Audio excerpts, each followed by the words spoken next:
En la presente actividad nos vamos a centrar en las temáticas referentes al sentido de la oración y al entender y significar. Con ello queremos analizar la manera como son tratados desde los planteamientos de Wittgenstein y realizar una interpretación personal al respecto. Y si es el caso, también queremos hacer un aporte que venga a enriquecer la temática o que sea fuente de discusión problematizadora. Iniciamos pues enfocándonos en lo que respecta al sentido de la oración. Si hacemos un análisis previo de lo que nos evoca el simple título del tema, podemos decir que vamos a atender el qué y el por qué de una oración, es decir, la direccionalidad de esta oración. ¿Qué nos está tratando de decir y por qué lo hace? Es decir, en qué se fundamenta su validez para tomarla como algo digno de atención y que nos provee de seguridad de que no se trata de algo carente de valor. Entonces, va a ser el sentido de la oración.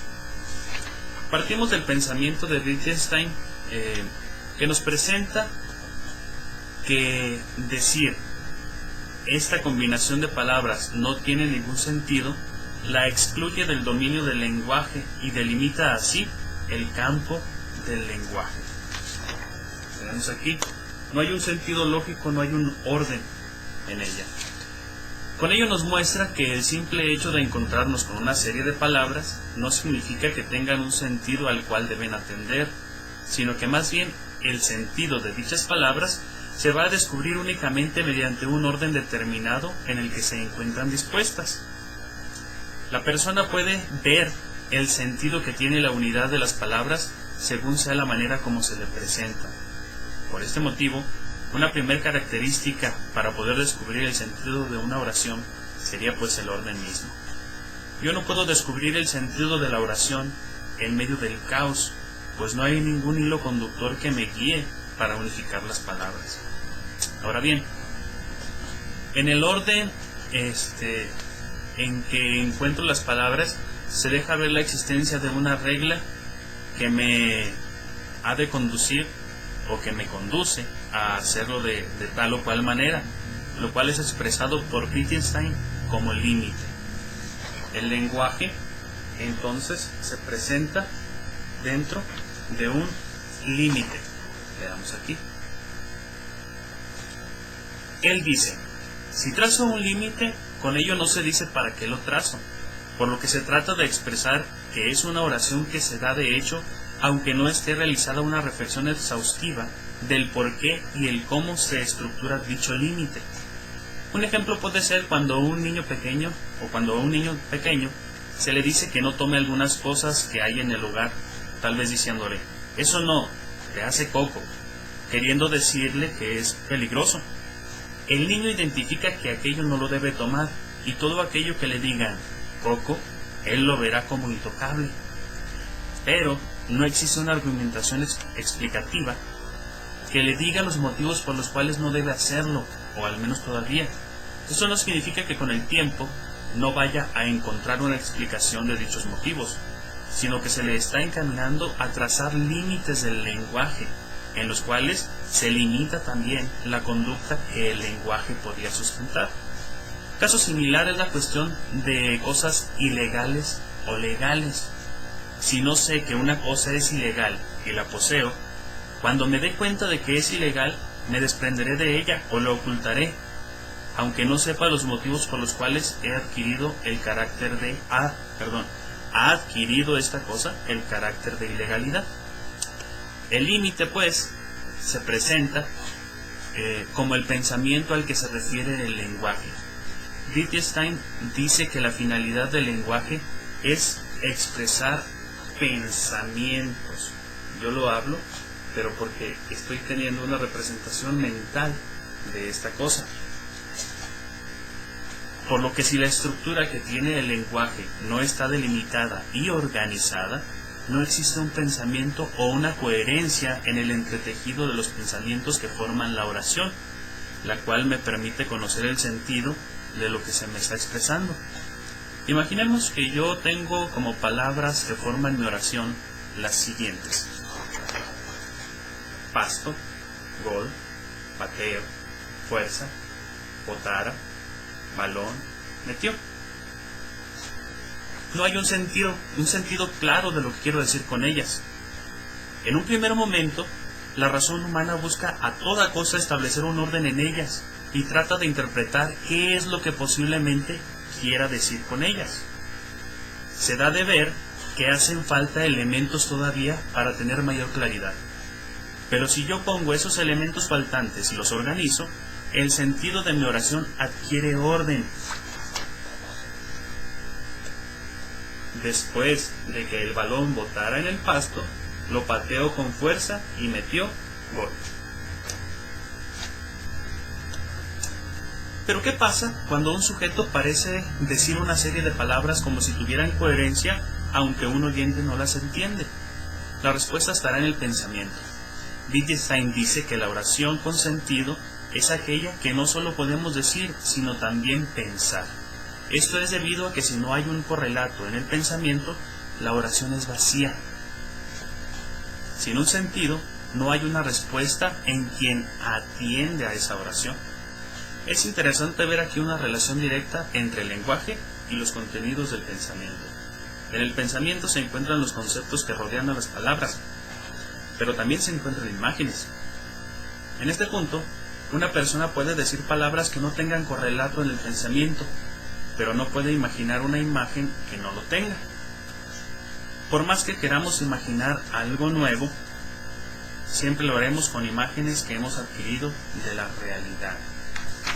Entonces, una palabra más un contexto en el cual se va a dar, me va a llevar a entender esto que hay en la realidad. ¿Sí? Si quiero pensar, por ejemplo, en un unicornio, solamente hago la unión, por ejemplo, de un caballo y de un cuerno. Igual pasa con el Pegaso. Imagino un caballo y le pongo alas. Estos elementos los he visto previamente, aunque en la realidad no los encuentro juntos. Es posible que yo imagine, es imposible que yo imagine algo que desconozco.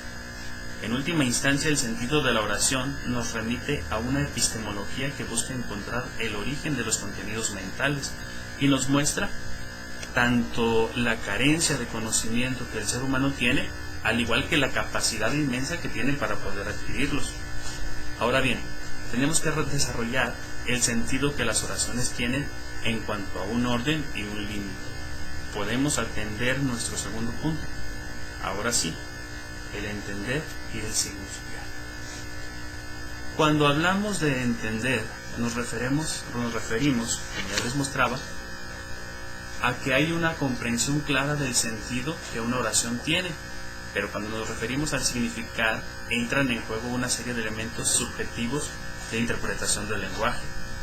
Cuando yo entiendo lo que la oración expresa, lo realizo en el ámbito donde otros sujetos pueden entender lo mismo. Pero cuando yo significo una cosa, lo hago de manera muy diferente a como lo harían los demás. Wittgenstein pone un problema. Se trata de ver qué sucede con una oración donde hay una organización coherente de las palabras, pero que carece de claridad hacia lo que hace referencia. Dice, si la palabra o si la oración que está se aparece ahí aislada, entonces yo diría que no sé de qué se trata. No obstante, yo sabría cómo se podría usar esta oración. Yo mismo podría intentar un contexto para ello. Allí o aquí yo puedo ver que aplico un límite, porque sé cómo se usa esa oración, aunque no entienda todavía todo su sentido. También se nos muestra la necesidad que hay de un contexto, un ambiente donde la oración adquiere significación objetiva. Entonces, yo puedo entender una oración cuando posee todos los elementos necesarios que me dejan ver qué dice, cómo lo dice y por qué lo dice. No tomo la oración como algo aislado, sino en medio de un ambiente, en medio de un contexto que me ayuda a clarificar lo que se me quiere transmitir. La manera como esta estructura me indica que solo de esta manera, como se me presenta esta palabra o esta oración, es como me puede transmitir el sentido que contiene, es la manera que me va a decir que esto es verdadero. Si yo modifico ese orden, el sentido se ve afectado drásticamente. Por su parte, cuando hablamos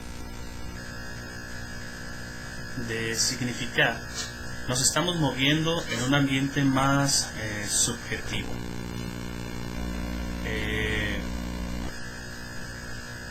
Cargado de cuestiones personales. Aquí los sentimientos juegan un papel muy importante, ya que yo como sujeto puedo percibir de una manera tal a una imagen o a una oración que en mí se despierta un sentimiento muy diferente a como lo hace en otras personas. Imaginemos que voy caminando por la calle y una niña me saca la lengua. Puedo en primera instancia hacer un juicio de que esa niña es una grosera, pero si esa niña resulta ser una conocida mía, con quien tengo una relación de amistad, puede ser que cuando me saque la lengua sea un signo amistoso de querer jugar o de hacerlo solo para sacarme una sonrisa. En todo caso, tanto el conocer como el interpretar están en función del sentido que tiene el lenguaje, que tiene una oración. Personalmente, encuentro que el sentido de una oración está en función siempre a que haya un sustento en la realidad, no tanto en que haya una existencia concreta en el mundo material con la cual identificarla, sino que se refiera a algo verdadero, y que, claro, puede ser material o puede ser una característica perteneciente a un sujeto. Creo que es tanta la atención que le damos al lenguaje que incluso nos desviamos de un enfoque claro respecto a él. Muchas veces sobrecargamos de sentido al lenguaje, que incluso realizamos con él un sinfín de oraciones con doble o más sentidos. Pero nos olvidamos muchas veces de atender a lo que realmente se quiere decir y si estoy diciendo con él realmente lo que quiero expresar. Aquí surge el problema de que el lenguaje se convierte en mera interpretación subjetiva, donde lo válido es lo que yo entienda y no lo que expresa. En la sociedad actual se ha desarrollado más un significar que un entender, donde lo que no sea significativo para mí no tiene valor, mientras que si es significativo, no importa la claridad del sentido que tenga. Muchas veces sacamos las oraciones de su contexto y entonces podemos manipularlas con fines egoístas. Pareciera que como si quisiéramos instaurar lenguajes privados, cuyo valor se quiere aplicar a los demás. Considero que el análisis que hace Wittgenstein respecto al sentido de la oración, el conocer y el significar, es un problema de creciente actualidad, dado que hay cada vez más un desarrollo de tecnologías donde el trasfondo y fundamento es el lenguaje. Las tecnologías de la comunicación y las redes sociales son fundamentales espacios de tráfico del lenguaje. Aquí surge la importancia de analizar el valor que el lenguaje tiene en sí mismo como medio humano de transmitir ideas y si estas tecnologías están contribuyendo a un enriquecimiento del lenguaje o a una degradación del mismo. La filosofía posterior a Wittgenstein se ve enriquecida con sus aportes debido a que en ellos se encuentran los fundamentos a una crítica del lenguaje y a un análisis del mismo. Sus trabajos y la transformación de sus puntos de vista sirven para que otros filósofos pudieran armar posturas a favor o en contra de Wittgenstein y se tratara con mayor atención al tema específico, el lenguaje. Muchos vieron en este autor el fundamento para abogar por una visión muy negativa respecto a la metafísica y pudieron apostar por el desarrollo materialista de las ciencias. Algunos más vieron en él un impulso para desarrollar teorías del conocimiento de tinte más esencialista, sobrepasando el ámbito de la mera percepción. Entonces, concluyo, la filosofía de Wittgenstein como un análisis del lenguaje está ahorita con muchísima importancia. Está en boga estos temas sobre el lenguaje y cada vez surgen nuevas problemáticas en los cuales siempre está el elemento lenguaje como uno de los elementos más importantes.